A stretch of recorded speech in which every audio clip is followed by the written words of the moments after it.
We're taught that history is shaped by brilliant minds and grand strategies. That's a nice story, but it leaves out the best part: the absolute morons. This isn't a list of minor missteps.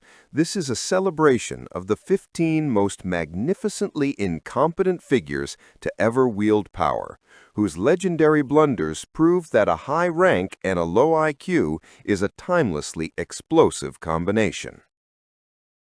Number 1. The gravity of a great mind.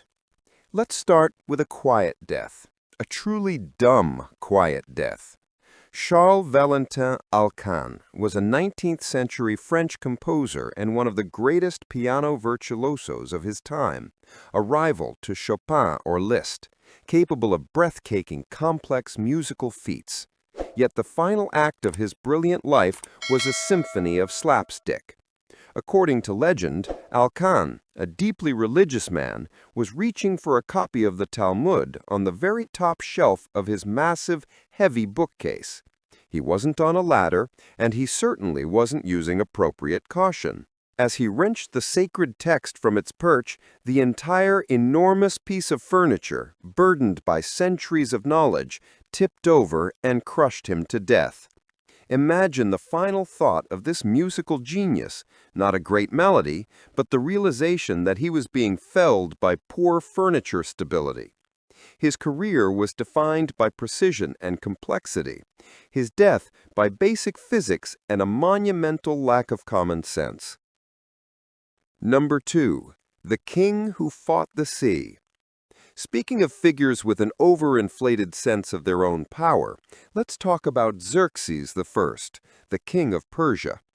His ambition was to invade Greece, and to do so, he needed to bridge the Hellespont Strait. His engineers built a massive pontoon bridge, a marvel of ancient engineering. Then, a violent storm destroyed it. Xerxes didn't just get mad at the weather, he got biblically, absurdly furious, deciding the sea itself was guilty of treason and insubordination. He ordered the ocean to be punished. This wasn't a metaphor, this was a literal execution. His soldiers were commanded to whip the water 300 times with chains, while also shouting insults at the waves. They even branded the sea's surface with hot irons, leaving a mark on the water, supposedly. Imagine the sheer humiliation of being the soldier tasked with standing on the shore, whipping and screaming obscenities at an indifferent body of water, all because your king couldn't handle natural forces. Xerxes demonstrated that while he could command millions of men, he couldn't command the tide, and his theatrical display only served to highlight his own spectacular delusion. Number 3. Rome perishes, but the chicken's fine. If fighting the ocean seems dumb, how about prioritizing a chicken over your collapsing empire? Meet Roman Emperor Honorius. In 410 AD, the Visigoths under Alaric were doing the unthinkable, sacking the city of Rome, a truly cataclysmic event that signaled the beginning of the end for the Western Roman Empire. A messenger rushed to the emperor in Ravenna, delivering the devastating news with the simple words, "Rome has perished." Instead of displaying shock, grief, or strategic concern, Honorius reportedly breathed a huge sigh of relief. Why? Because he thought the messenger was talking about his favorite pet chicken, which he had cleverly named Rome. The capital of the Western world was burning to the ground. The heart of civilization was being dismantled, and the guy in charge, the supposed defender of the state, was mainly concerned about the well-being of his poultry. His response, "But I just fed her," encapsulates a level of historical cluelessness that is truly legendary. The empire might be collapsing, but thank God the chicken is okay. Number 4. The roller skate fail. Every great invention needs a great product demo, a moment that captures the public imagination. François Anglaise, the inventor of roller skates, understood this need for spectacle. To unveil his creation to the world in the 1760s, he planned a truly spectacular entrance at a fancy Parisian masquerade ball. He strapped on his newfangled land skates, picked up his violin to play a tune, and gracefully rolled into the room, creating an instant sensation. The crowd was stunned. What genius! What flair! Yet in his grand rush to market, there was one tiny, minuscule detail he had tragically overlooked in his design process: a braking mechanism. Anglès, gliding elegantly while playing music, suddenly realized he had no way to stop or turn safely. He accelerated across the polished ballroom floor and, in a spectacular collision that ended the night, crashed directly into a massive, expensive floor-to-ceiling mirror, shattering the glass, his violin, and his dignity. All at once. The invention was a hit, but the presentation was a masterclass in product safety failure. Number 5. The ultimate HR blunder. Next up is Ottoman Sultan Ibrahim, a man whose nickname, the Mad, was an understatement. Ibrahim, who ruled in the 17th century, was infamous for his explosive and violent paranoia, especially concerning his massive royal harem. One day, fueled by suspicion and delusion, he became absolutely convinced that just one person in his enormous harem of 280 concubines had been unfaithful. His solution was not to launch an investigation, not to question witnesses, but to implement a policy of total workforce liquidation.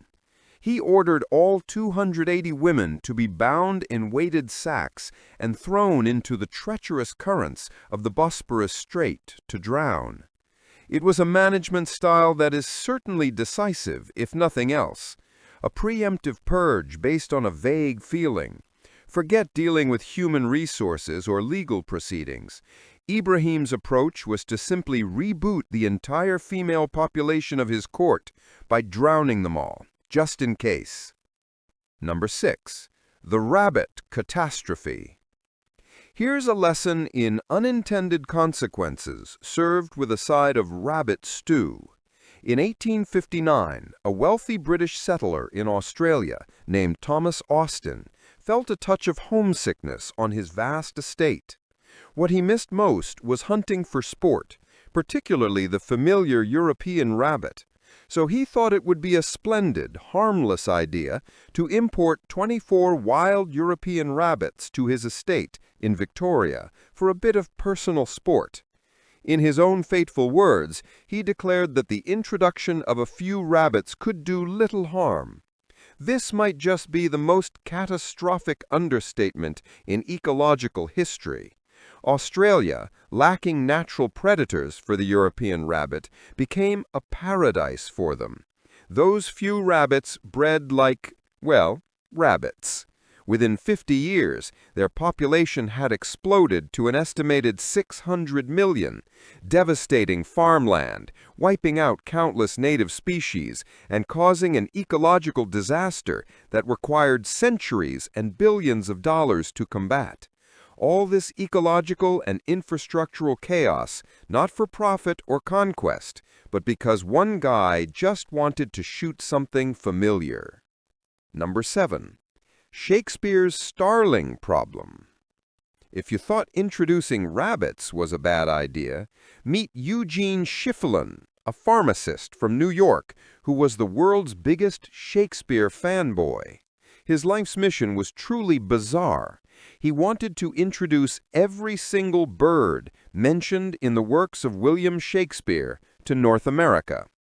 In the 1890s, after a few failed attempts with other birds, he finally released about 60 European starlings into Central Park. Unfortunately for the North American ecosystem, the starlings thrived with frightening success. Today, their population is over 200 million across the continent. They are an aggressive, destructive, invasive species that drives out native birds, devastates crops, and their massive flocks have even been responsible for downing an aircraft. All this ecological and infrastructural chaos, not for profit or conquest, but because one dude really loved Shakespeare and decided to play God with avian biology. Number 8. Trial of the dead Pope. Most legal systems agree that the defendant should probably be alive for their trial. Pope Stephen VI, however, disagreed. In 879 AD, Stephen held an intense paranoid grudge against his dead predecessor, Pope Formosus, so he arranged what is now known as the Cadaver Synod. He had Formosus's 9-month-old corpse dug up, dressed in full papal robes, and propped up on a throne in the courtroom to face charges of perjury and uncanonical elections. A terrified young deacon was appointed to act as the corpse's defense attorney, forced to answer questions on behalf of the rotting body. Unsurprisingly, the deceased pope was found guilty. As punishment, his fingers of blessing, the ones he used to give the papal blessing, were hacked off, and his body was dragged through the streets and thrown into the Tiber River. It's a stunning, gruesome reminder that even the highest office on earth isn't immune to petty, raving lunacy and institutionalized absurdity. Number 9. You don't kill the messenger. If there was ever a historical moment that perfectly illustrates the concept, mess around and find out, this is it.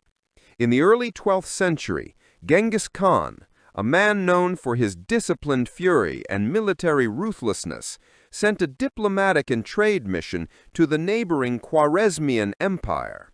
The ruler, Shah Mohammed II, had a brilliant and ultimately fatal idea. Instead of welcoming them, he decided to seize the goods and execute the Mongol ambassadors. Now, there are a few universal rules in diplomacy, and rule number 1 is you don't kill the messenger, especially if the messenger is from the Mongol Empire. The Shah didn't just break this rule, he shattered it with maximum brutality. Genghis Khan's response was not a sternly worded letter, it was the complete and utter annihilation of the Khwarezmian Empire. He marched his armies west, systematically wiped out entire cities, and effectively erased the Khwarezmian state and its culture from the map. A brutal, genocidal lesson in why you never, ever poke the hornet's nest. Number 10. The Napoleon of national suicide. Everyone needs a role model, but it's probably best to pick one that's within your league. Francisco Solano Lopez, the dictator of Paraguay in the mid-19th century, saw himself as the Napoleon of South America. Filled with this grandiose military self-image, he decided to prove his genius by launching the War of the Triple Alliance. The problem: the Triple Alliance consisted of Brazil, Argentina, and Uruguay. Lopez, ruling one of the smallest nations on the continent, literally declared war on his 3 much larger, more industrialized neighbors at the same time. It was less of a strategic masterpiece and more of a national suicide pact based purely on ego. The result was one of the most catastrophic conflicts in modern history, leading to the deaths of up to 70% of Paraguay's adult male population and the near-total destruction of the country. He may have thought he was Napoleon, but he ended up being the architect of his own nation's demographic collapse. Number 11. Folly of the Praetorian Guard auction. If you can't earn the empire, why not just buy it? After the murder of Emperor Pertinax, the Praetorian Guard, Rome's elite but utterly corrupt bodyguard force, did something truly unprecedented. They put the entire Roman Empire up for auction.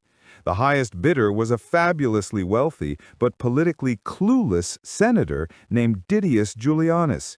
He literally bought the throne by offering 25,000 sesterces to every guard, significantly more cash than his rival. For a brief, surreal moment, he was the most powerful man in the world. The only problem was that he had zero political support, no loyalty from the actual Roman legions stationed abroad, and the Roman people loathed him, pelting him with stones when he dared venture out. His reign was a 66-day-long farce that ended when a more competent general, Septimius Severus, marched on Rome to claim the prize by force. Julianus was promptly executed. He learned the hard way that you can buy the title, but you can't buy actual power, especially when the sellers are a mercenary bunch who will just sell you out again. Number 12. The toxic chemist. Some people leave a mark on history. Thomas Midgley Jr. left a giant, toxic crater. This American chemist is quite possibly the single human being who has caused the most widespread damage to the planet. First, in the 1920s, to solve the problem of car engine knocking, he invented leaded gasoline and championed its use, even pouring it over his hands at press conferences to demonstrate its supposed safety. This released immense quantities of neurotoxic lead into the atmosphere, poisoning generations. But he wasn't done. He then went on to invent Freon, the first chlorofluorocarbon, or CFC, which became the go-to refrigerant and aerosol propellant. This single invention, lauded as a miracle, tore a massive, devastating hole in the Earth's ozone layer. In a final, darkly ironic twist, Midgley contracted polio late in life and designed a complicated system of ropes and pulleys to help him get out of bed. In 1944, he became entangled and strangled himself in his own invention.